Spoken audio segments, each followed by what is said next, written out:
وہ اس کی آنکھ آہٹ پہ کھلی، وہ رات کو لانچ میں ہی سو گیا تھا۔ سر اٹھا کے اس نے دیکھنے کی کوشش کی۔ سامنے کا منظر دیکھ کے حنان اپنی جگہ سے اٹھا۔ فجر انس کو گود میں اٹھائے اپنا بیگ اٹھائے باہر کی طرف جا رہی تھی۔ وہ جلدی سے اس کے پاس آیا۔ کہاں جا رہی ہو فجر؟ تم سے مطلب؟ فجر منہ پھیرے بولی۔ انس کی طبیعت ویسے بھی ٹھیک نہیں ہے فجر، کہاں جا رہی ہو تم؟ حنان اسے روکنے کی کوشش کرتا بولا۔ اس نے جیسے ہی اس کا بیگ لینے کے لیے ہاتھ آگے بڑھایا، جب فجر اپنا ہاتھ کھینچ کے چیخ پڑی، درد دور رہو مجھ سے۔ اوکے ریلیکس، آرام سے، انس ڈر جائے گا۔ حنان ہاتھ اٹھا کے اسے ریلیکس کرنے کی کوشش کرنے لگا۔ فجر لب بھینچ کے منہ موڑ گئی اور باہر کی طرف بڑھنے کے لیے قدم بڑھا دیے۔ فجر پلیز رک جاؤ، پلیز، وہ بے چارگی سے بولا۔ کیوں رک جاؤں میں؟ وہ گھور کے اسے دیکھنے لگی۔ میری بیوی ہو تم، میں تمہیں کہیں نہیں جانے دوں گا۔ وہ اس کی آنکھوں میں دیکھ کے بولا۔ وہی بیوی جس کے ساتھ گزرے لمحوں پہ تمہیں شرمندگی ہو رہی ہے، جس کے وجود سے تمہیں شرم آ رہی ہو، وہ استہزائیہ انداز میں بولی۔ بولنے کا موقع دو تو میں اپنی بات ایکسپلین کر دوں۔ وہ اسے سمجھانے والے انداز میں بولا۔ انس میرا بھی بیٹا ہے، اس کے ساتھ تم کہیں نہیں جاؤ گی۔ تمہارا بیٹا؟ میرا بیٹا ہے، یہ صرف اور صرف میرا۔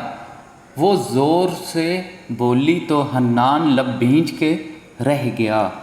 تم کہیں نہیں جا رہی۔ کون روکے گا مجھے؟ وہ اسے گھورتی بولی۔ میں۔ وہ زور دے کے بولا۔ تمہاری سوچ ہے یہ بس۔ فجر نے آئی برو چکائے۔ وہ جاننے کے لیے مڑی تو حنان نے آگے بڑھ کے دروازہ لاک کر دیا اور چابی اپنی جیب میں رکھ لی، اور سکون سے کھڑا اب اسے دیکھ رہا تھا۔ یہ کیا بدتمیزی ہے؟ فجر غصے سے تلملائی۔ کیونکہ میں بدتمیز ہوں، وہ اطمینان سے بولا۔ چابی دو مجھے، وہ غصے سے ادھر ادھر دیکھتی بولی۔ لے کے دکھاؤ، وہ اطمینان سے مسکراتا اسے غصہ دلا رہا تھا۔ وہ آگے بڑھی تھی چابی لینے کے لیے تو اپنے ہاتھ اوپر کر کے حنان اسے دیکھنے لگا۔ فجر گھولتے دماغ کے ساتھ اسے دیکھ رہی تھی، پھر اس کے قریب آئی تاکہ اس کی شرٹ کی جیب سے چابی لے سکے، لیکن اس کے گرد حنان نے اپنے بازو حائل کر دیے۔ فجر بدک کے پیچھے ہٹی۔ اس کوشش میں انس اس کی گود سے گرتے گرتے بچا۔ وہ تو چیخ ہی پڑی۔ انس رونے لگ گیا۔ حنان بھی اسے تھامنے کے لیے اچانک آگے بڑھا تھا۔ فجر لاچاری سے رونے لگ گئی۔ حنان نے آرام سے روتے انس کو اس کی گود سے لے لیا۔ فجر نے کوئی مزاحمت نہیں کی، وہ بس بلک بلک کے رو رہی تھی۔ حنان نے تعصب سے اسے اپنی باہوں میں لینا چاہا، لیکن فجر ناگواری سے اس سے دور ہوئی۔ Don't dear. حنان اسے دیکھتا رہا۔ بہت ہرٹ کر چکے ہو تم مجھے، میں نہیں رہوں گی یہاں، چھوڑ کے چلی جاؤں گی ایک دن، دیکھ لینا۔ وہ اس کی آنکھوں میں دیکھتی بولی۔ میں تمہیں کہیں نہیں جانے دوں گا فجر، کبھی نہیں۔ وہ دھیمے لیکن مضبوط لہجے میں بولا۔ فجر ناگواری سے اسے دیکھتی انس کو اس کی گود سے لے چکی تھی اور اپنے کمرے میں چلی گئی۔ حنان بس ٹھنڈی سانس بھر کے رہ گیا۔ حنان کو سمجھ نہیں آ رہی تھی کہ وہ کس طرح سے فجر کو سمجھائے، کس طرح اسے بتائے، کیسے اپنی بات کلیئر کرے۔ وہ کچھ سن ہی نہیں رہی تھی، اسے بولنے کا موقع تک نہیں دے رہی تھی، اسے اپنے قریب تک نہیں آنے دے رہی تھی۔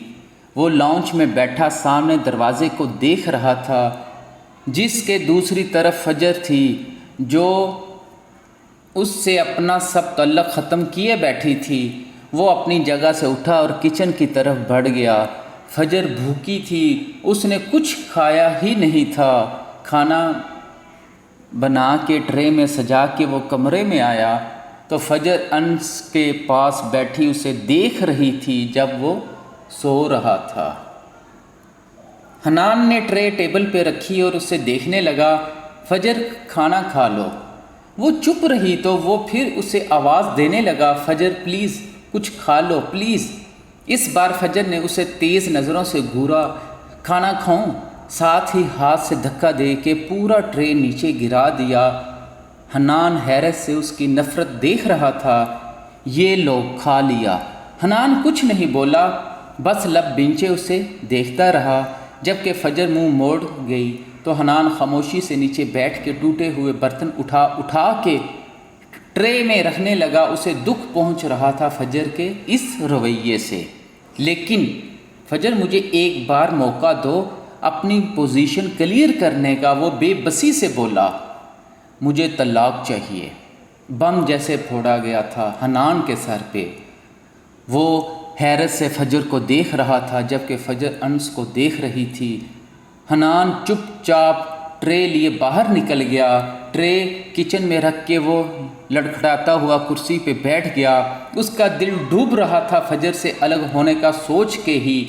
اس کے وہم و گمان میں بھی نہیں تھا کہ فجر اتنا بڑا فیصلہ کرے گی بنا کچھ سوچے سمجھے۔ وہ اسے سن نہیں رہی تھی۔ اپنی پوزیشن کلیئر کیسے کرے؟ وہ سر پکڑ کے بیٹھ گیا۔ اس کی یہ رات کانٹوں پہ ہی گزر رہی تھی۔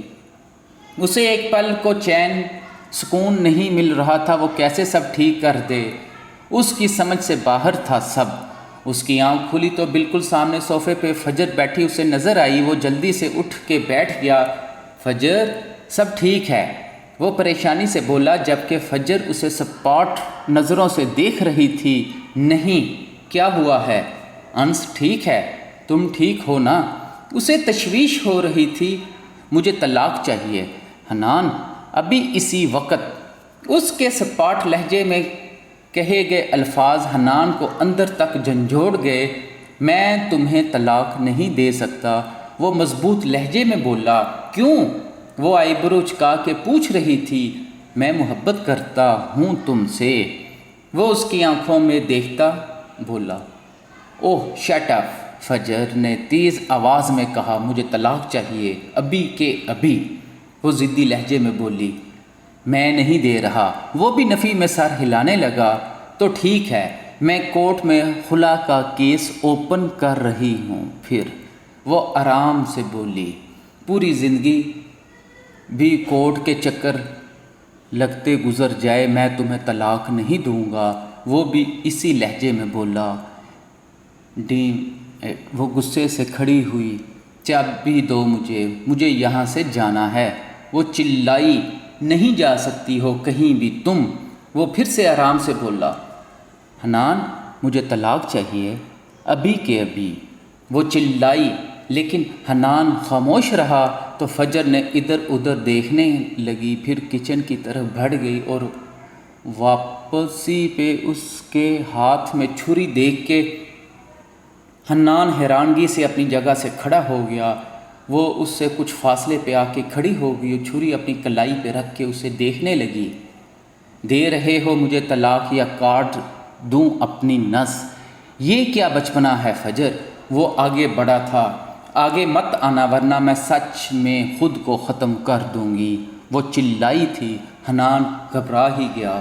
طلاق دو مجھے حنان۔ حنان لب بیچے اسے دیکھ رہا تھا، کیسے اسے روکے؟ اسے سمجھ نہیں آ رہی تھی۔ وہ آگے بڑھا فجر کے ہاتھ سے چھری لینے کے لیے، لیکن اس جھپٹا جھپٹی میں چھری حنان کے پیٹ کو لگ گئی۔ حنان نیچے بیٹھتا گیا جبکہ فجر آنکھیں پھاڑے اسے دیکھ رہی تھی۔ حنان کی شرٹ خون آلود ہو گئی۔